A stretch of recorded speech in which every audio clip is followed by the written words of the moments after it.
Thank you.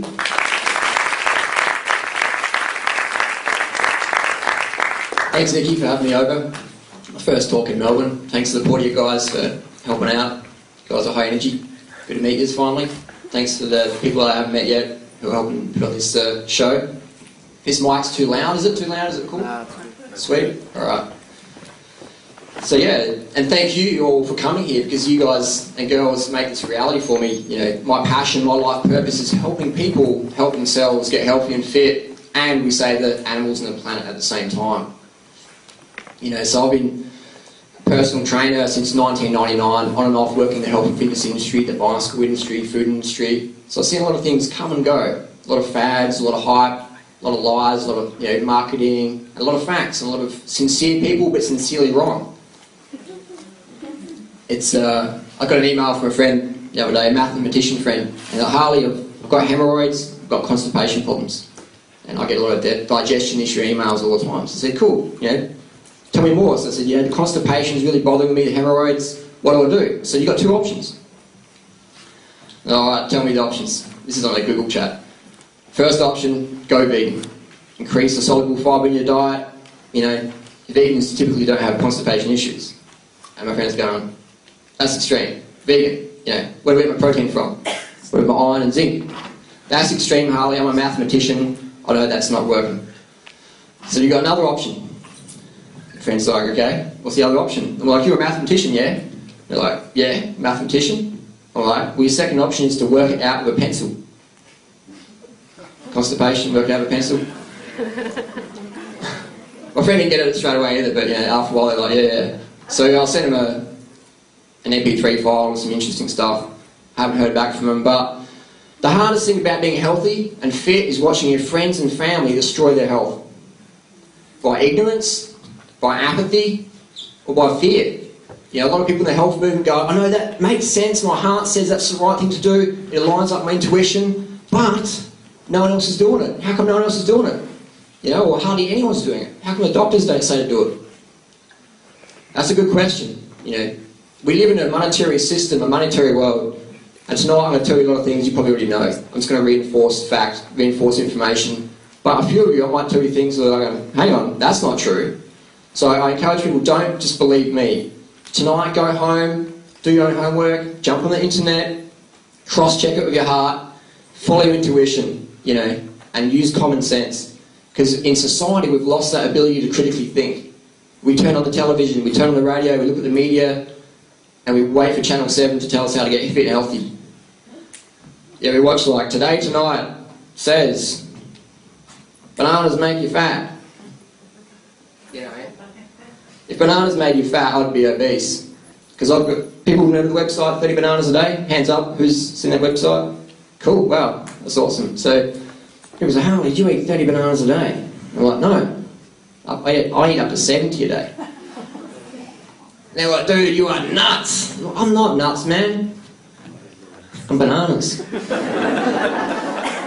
So you get the same questions day in, day out. And again, my life purpose is to help people help themselves get fit and healthy, and at the same time we save the animals and the planet.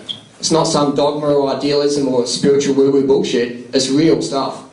And we look at the planet today, we look at the hunger crisis, we look at the obesity crisis, the cancer crisis, heart disease, osteoporosis, diabetes crisis, depression crisis, drug usage, wars, famine, floods, droughts. Polar bears are learning how to swim because they've got no ice to stand on. So, we're living in some pretty hardcore times. And the media wants us to think, just walk around half asleep, we've got the rest of your life to get it in order. We don't, you know what I mean? What are we going to leave behind to our children? Or our children's children? Or our children's children's children's children? What are we leaving behind for them? A big mess to clean up? Because we're too apathetic or undercarbed or confused or scared to take action, to stand up and really follow our intuition, to follow our heart? What are we going to leave behind for them? It's a good question to ask. What legacy am I leaving behind? And that's what I ask myself all the time. Another good question is asked, if I was going to die tomorrow, would I do what I'm about to do? You know what I mean? We live in a society, again, the monetary society, where people are working in jobs they hate, to buy crap they don't need, to impress people they don't even really like. I think we can relate to some degree to that paradigm. So I encourage people tonight to really, you know, tell me what you think afterwards, whatever. I'll answer any questions. I don't take anything personally. I challenge people to offend me. You know, I'm here to help. And maybe I'm here to offend, I don't know, but I'm just here to give people the information and they can run with it however they like. So that's a little bit about me. I used to have chronic fatigue, asthma, anemia, Crohn's disease, hypoglycemia, and all these were clinically diagnosed. It wasn't like a naturopath, homeopath, psychopath saying, oh, I think you've got this issue. It was like I went to the doctors, blood tests, you know, stool samples, the whole works, x-rays, you know, colonoscopies, all those things. They're like, yeah, in bad shape, Miles. I'm like, tell me about it, man. You know, I'm like, you know, teenager, I should be not catching a bus 1 kilometre to school. I should be riding my nice bike to school. You know, I should have energy. I'm a teenager. So I became obsessed, you know, with why are some people healthy and fit and why some people aren't. You know, why am I the victim? Why am I having it so hard?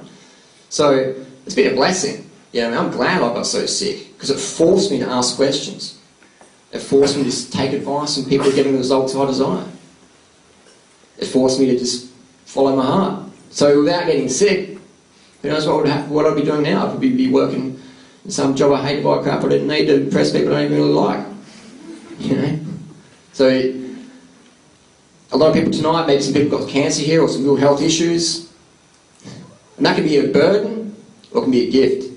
It's just a choice in the moment to see that. It's just a choice in the moment, you know. A lot of people go, you don't understand, you can't say that, you're some young punk, you wouldn't have a clue. It's like I've seen what goes on, you know. And I've been through some hard issues myself. We've all been through hard issues, adversity. There's not anyone here who's had it worse or better or whatever. We've all had their own personal challenges. And for one person, you know, running a kilometre is a milestone. And for another person, running a kilometre is a hassle. So we've all got our own challenges. I firmly believe the universe only gives us things that we can handle. Whatever your religion, whatever you believe in, God, Allah, whoever, the universe only gives us things that we can handle. So it's a good thing to go by. So, you know, I got given some things that I didn't think I could handle, my health, and I did. And my chronic fatigue is no more. My asthma is no more. My Crohn's disease is no more. My hypoglycemia is no more. And all clinically tested again. Doesn't happen. The doctors go, Harley, what did you do? I'm like, oh, you know, I was like, changed my diet, went vegan, you know. And they're like, point this up, see you later. And I thought the world just wants to know what's going on. I thought, man, I'm going to walk out there and people are just going to like cheer me on and love it and just be, I'll change the world. Didn't happen. You know what I mean? And that's another thing. If you want to change the world, if you want to follow your heart, you've got to expect some ridicule, some violent opposition, some people to really, you know, dismiss you from their life. You've got to expect that and you've got to deal with it, you know. Like I said before, the hardest thing about being healthy is watching your friends and family dissolve their health away. So you just got to not take anything personally and keep on charging on. And then I was a bit more of a story. I had a personal trainer working in the gyms and I was seeing, you know, overweight people come in or people who weren't fit coming in and just churning in, just getting sold all these lies and fries and protein powders and hype. I'm like, that's not right, man. You know, I was an instructor. People were driving their car to come and for me to coach them. And I'm thinking, why don't you just ride your bike with your family? You know, take your kids out for a walk in the park, play footy with them. You're going to get the same workout, it's not going to cost you any money, and you're going to enjoy it more, it's going to be sustainable, and you'll get that connection with your children. And my boss at the gym didn't like that. And my boss was an ex-Olympian, you know, doped up to the eyeballs, again doing that whole thing, and a nice guy, but, you know, on the wrong path as well. So it was that whole money, money, money thing, and got to get the, you know, the latest Nissan Skyline and, you know, 20-inch mags, things like that. Don't worry about your integrity or your morals. Just, no one cares about that. People, we live in a society that judges us on the acquisition of meaningless material items. You know, I do a lot of bike racing and I ride an old bike. People are like, oh, your bike's made of aluminium. Yeah, it's a Cannondale. It's like, it's alloy though, man. Up to speed, dude. Carbon, man, that's where it's at. I'm like, this works fine for me. I don't need a new bike. This bike works fine. And I've actually got a new bamboo bike coming this week. So the guys are going to go crazy when they see that. So yeah, it's I've had to sort of ditch my old lifestyle to do what I'm doing now. And I don't have maybe as much money or material crap, but I have a lot more fulfillment, a lot more joy. And my definition of richness is how you get to spend every minute of your day doing what you want, with whoever you want, whenever you want. Spending time with people you really care about. Spending time doing things you care about.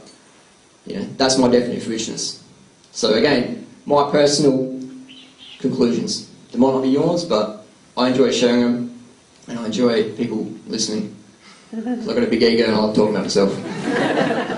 Haven't noticed. So yeah, tonight we'll do I'll keep rambling a bit more and Q&A, because we've got a mixed crowd here tonight. Who hands up? Who's into the raw food scene? Well, I've got a fair few raw crew. Who's into the vegan scene, or vegans? Crazy vegans like me. Sweet. And who's been dragged here because they're like partners like, man, you don't come here, you're out. And who wants me to shut up already? My hand's good, I'll keep talking. So yeah, mixed food. Anyone go to Dave Wolf's talk recently? Dave Wolf? Yeah, don't worry, I won't give you any more crap, you've already been for enough. Dave's alright, he's trying to sue me at the moment, and but still good. Another story. David Wolf from Victoria Skovinskas trying to sue the Durianrider. And I emailed him, I said, guys, I'll give you a pair of running shoes and a box of bananas, and I'll coach you for free for 3 months, we'll get you in shape. They didn't like that. So it's, yeah, interesting times. Now, who has read this book, or knows about this book? Sweet. 80-10-10. Doug Graham, a book I encourage everybody to read, or everybody to reread, because it's just like a... Yeah, it's like... It's hard to explain how cool this book is, how important this book is. Even if you don't want to be a crazy raw fooder or vegan, just reading that book will give you some fundamentals that you can share with other people in your family. Because I accept that not everyone wants to be, you know, crazy fit or, you know, whatever, lean, fit and strong, or, you know, trying to save the penguins or whatever. But I don't care about that. I'm just going to put it out there. People can do what they want. Press fast forward if it's too crazy for you. Press rewind and listen to it again if it makes sense. And again, I encourage people to follow your heart. Listen to your intuition. Because so in the health scene, in the fitness scene, you know, no other industry is enshrouded in such superstition. There's so much controversy, like fruit makes you fat, fruit gives you diabetes, fruit rot your teeth, fruit will give you candida issues, you know, fruit will make you a nutcase. It won't make you nuts, it'll make you bananas. You know, but so much controversy. Don't eat carbohydrates, eat high fat, eat low fat, eat high protein, eat no protein, eat protein from a powder jar. Don't be a vegan because you won't get enough protein, B12, zinc, selenium, iron, carnosine, tyrosine, etc. So eat high meat and buy my protein, carnosine, tyrosine, zinc, selenium, B12 supplements as well on top of that. You know. So it's interesting times. Interesting times. We've got the banana crisis. People go, Harley, you're like an armed bandit now.